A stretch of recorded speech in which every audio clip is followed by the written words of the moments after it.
जय हिंद मेरे प्यारे साथियों। CI से PSI LDC एग्ज़ाम सक्सेस में आप लोग सभी को मोस्ट वेलकम। आज है आपका भोकेब शो नंबर, आपका जो भोकेब शो क्लास नंबर है 4। देखिए, अर्थात कल हम एक क्लास किए थे जिसमें क्लास नंबर 3 था। उसमें बहुत सारा आदमी का बहुत अच्छा मतलब मेरे को रेस्पॉन्स मिला है, तो इसलिए मेरे को और इसको अच्छा से बनाने के लिए मेरे को मतलब एक बनाने के लिए मेरे को एनकरेज मिला। तो देखिए, ये क्लास सभी के लिए है, तो जैसे आप लोगों को सभी को पता ही होगा, फिर भी एक बार हम बता देते हैं। देखिए, यदि आप हमारे साथ टेलीग्राम पेड कोर्स में जुड़ना चाहते हैं, ठीक है, तो आप हमारे साथ शामिल हो सकते हैं। तो शामिल होने के लिए आपको क्या करना है, आप लोग सभी को पता है। जो ये नंबर दिया गया है, इस नंबर पे आपको कांटेक्ट करना है, और कांटेक्ट करके आप क्या कर सकते हैं, हमारे साथ जुड़ सकते हैं। कोर्स का जो चार्ज है 250 रुपया है, और ये आपका एग्ज़ाम तक आपका यही चार्ज रखा जाएगा, और इसके ऊपर कोई चार्ज नहीं लिया जाएगा, ठीक है। बाकी जैसे बहुत सारा कैंडिडेट हमको पूछ रहे थे कि सर आपका फ़ोन पे है, दूसरा कोई बंदोबस्त है या नहीं है, जैसे गूगल पे वगैरह या पेटीएम से पे हो सकता है। नहीं, देखिए, है तो हमारा ये फ़ोन पे, बाकी गूगल पे और पेटीएम का बंदोबस्त नहीं है। मगर आप इंटरेस्टेड है तो हमारे साथ बात करके कोर्स को ले सकते हैं, क्योंकि आपको हम क्या करेंगे, हमारा जो अकाउंट नंबर और IPSC कोड आपको दे देंगे, और आप उसमें पेड कर दीजिएगा, तो आपको कोर्स में जो ग्रुप है, ग्रुप में आपको जोड़ दिया जाएगा। तो इसके लिए आपको हमारा जो ये नंबर में कॉन्टैक्ट करना पड़ेगा, ठीक है। अभी चलिए, आज का जो भोकेब शो में आपका क्लास है, सिनोनिम संबंधित क्लास है। इसमें हम लोग 10 क्वेश्चन करेंगे। ये सिर्फ सिनोनिम नहीं है, साथ में इसका एंटोनिम्स भी कवर किया जाएगा, अर्थात ऑपोजिट वर्ड भी कवर किया जाएगा। मतलब एक समझ सकते हैं कि एक काम में डबल फायदा, ठीक है। तो चलिए देखिए, सबसे पहले क्या है रेस्ट्रिक्ट। रेस्ट्रिक्ट मतलब क्या है? रेस्ट्रिक्ट का मतलब होता है जैसे किसी चीज़ को माना कर देना, ठीक है, अर्थात किसी चीज़ को बैन कर देना, ठीक है। तो रेस्ट्रिक्टेड का जो रेस्ट्रिक्ट का मतलब होता है, तो देखिए, मतलब एक टाइप का हम बोल सकते हैं किसी को रोकना। तो इसका जो सिनोनिम क्या हो जाएगा, प्रोहिबिट और बैंड, मतलब बैंडेड, बैंड कर देना, ठीक है। और इसका ऑपोजिट वर्ड क्या होगा, डी रेस्ट्रिक्टेड।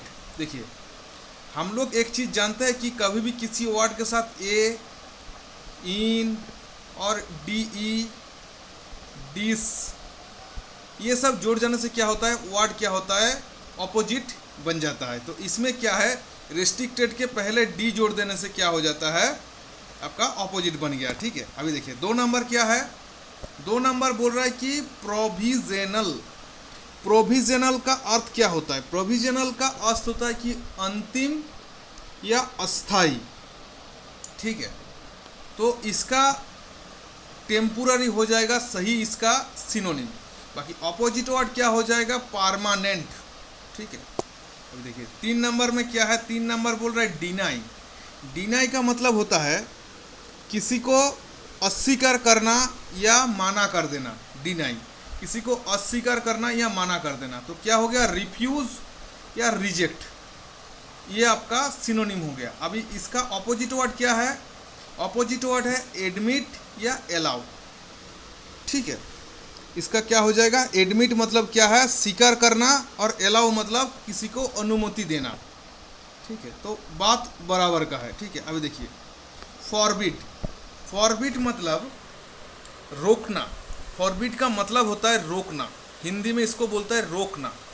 तो रोकना का क्या है, प्रिवेंट। प्रिवेंट का मतलब भी होता है किसी को रोकना।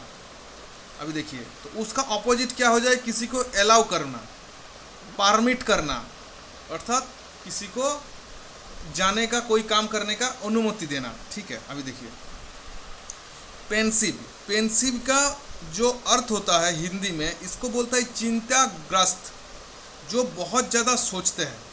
तो इसको हम बोलेंगे थॉटफुल। और कभी कभी जो डिप्रेस भी होता है, उसको भी क्या बोलते हैं, जो उदास, उसको भी हम चिंताग्रस्त बोलते हैं। तो इसका थॉटफुल, डिप्रेस दोनों इसका मीनिंग हो जाएगा, सेम मीनिंग वाला, ठीक है। तो ये आपका पेंसिव का हो गया। अभी देखिए, रेक्टिफाई। रेक्टिफाई का जो अर्थ होता है कि सुधरना, किसी चीज़ को सुधरना या ठीक करना। तो सुधरना का अर्थ में क्या हो जाएगा? Correct, amend.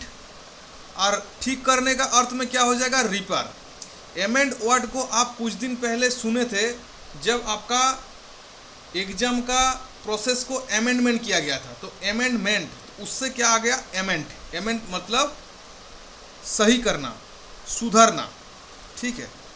तो ये आपका रेक्टिफाई से हो गया। अभी देखिए, अभी 7 नंबर क्या है? 7 नंबर में बोल रहा है कि ऑथेंटिक। देखिए इसमें मैं क्या कर रहा हूँ, अब तो 360 डिग्री पूरा कवर करने का कोशिश कर रहा हूँ इंग्लिश का। कैसे आपको यहाँ से पता लग जाएगा। जैसे ऑथेंटिक का मतलब क्या होता है? ऑथेंटिक का अर्थ होता है प्रामाणिक या विश्वसनीय। तो उसको क्या बोलता है? Genuine, authorise, real, truthful, pure, exact, appropriate, original. अर्थात ऑथेंटिक या ऑथेंटिक से रिलेटेड जितना भी क्वेश्चन आपको आपका एग्जाम के लिए इम्पोर्टेंट है, मैं उनको आपको बता दिया। अर्थात जो ऑथेंटिक का जो अर्थ होता है प्रामाणिक या विश्वसनीय, उसका जितना भी इंग्लिश में मीनिंग होता है, मैं मीनिंग को पूरा आपको बता दिया। जैसे पहले हो गया genuine, authorised, real, truthful, pure, exact, appropriate, original. अभी इसका ऑपोजिट वर्ड क्या है? इसका ऑपोजिट वर्ड हो जाएगा फेक, फॉल्स, इमिटेशन, डेमी, ठीक है। तो ये आपका हो जाएगा। अभी देखिए 8 नंबर में, 8 नंबर में क्या है? पीटी। पीटी का अर्थ होता है कि सुंदर। पीटी का अर्थ हो गया सुंदर। तो सुंदर का क्या हो जाएगा? जो हिंदी में पीटी का सुंदर हो गया, तो इंग्लिश में इसका सही मीनिंग क्या होगा? Beautiful, lovely, handsome. अभी इसका ऑपोजिट क्या हो जाएगा? अनअट्रैक्टिव, उंगली। देखिए अनअट्रैक्टिव का जो आपको ऑपोजिट वर्ड क्या हो जाएगा? अट्रैक्टिव। तो इसको भी याद रखिएगा। अभी देखिए 9 नंबर में क्या है? 9 नंबर में बोल रहा है कि एब्रीविएशन, एब्रीविएट। एब्रीविएट का अर्थ होता है किसी चीज़ को छोटा कर देना, अर्थात किसी चीज़ को संक्षिप्त कर देना। तो उसको क्या हो जाएगा? ब्रीफ्ड, समराइज, मिनिमाइज या कॉम्प्रेस। ये सब हो गया आपका ऑपोजिट वर्ड, सिनोनिम्स है। और ऑपोजिट वर्ड क्या हो गया? एक्सप्लेन, अर्थात उसको बहुत व्याख्या करके बोलना, लेंथन, उसको बड़ा करके बोलना। तो ये आपका हो जाएगा ऑपोजिट वर्ड। अभी देखिए आज का क्या है? आपका वोकेब का लास्ट क्वेश्चन है, जो आर्टिफिशियल। आर्टिफिशियल का मतलब होता है जो बनावटी हो, जो फॉल्स हो, इसको बोलता है डेमी हो, सिंथेटिक हो, ठीक है, मॉक हो, तो उसको क्या बोलता है? आर्टिफिशियल। तो इसका ऑपोजिट क्या बैठ जाएगा? नेचर, जो कृत्रिम हो, जो बनावटी ना हो। तो ये आपका हो गया 10 क्वेश्चन मैं आपको बताया। आपको कैसा लगा आप पक्का कमेंट कीजिएगा। आपको 10 क्वेश्चन ही काफ़ी है कि आपको और ज़्यादा क्वेश्चन चाहिए, वो भी बताइएगा। और आपको जो इंग्लिश का जो ये डोज आपको कैसा लग रहा है, ये पक्का बताइएगा। क्योंकि हमारा जो मकसद है किसी भी हाल में आपको एलडीसी में आपका नैया पार करना, अर्थात आपको तड़ी पार करना। तो इंग्लिश में मैं जितना पढ़ा रहा हूँ ना, ये तो आपको सभी के लिए है। इतना भी पढ़ लेंगे और साथ में हमारे साथ पेड कोर्स में जुड़ जाएंगे, तो आपको तो मैं गारंटी के साथ बोल सकता हूँ, दबे के साथ बोल सकता हूँ कि आपका सिलेक्शन 100 में से 99%, मैं 1% छोड़ रहा हूँ, 99%, 100 में से 99% मतलब आप सिलेक्शन हो जाएंगे। कोई रोक नहीं सकता है, इतना बढ़िया से मेरे साथ पढ़ लेंगे तो चलिए, क्लास इतना तक ही था आज का। क्लास देखिए, आज का जो क्लास है ज़्यादा नहीं हुआ है। तो चलिए, जय हिंद, जय भारत।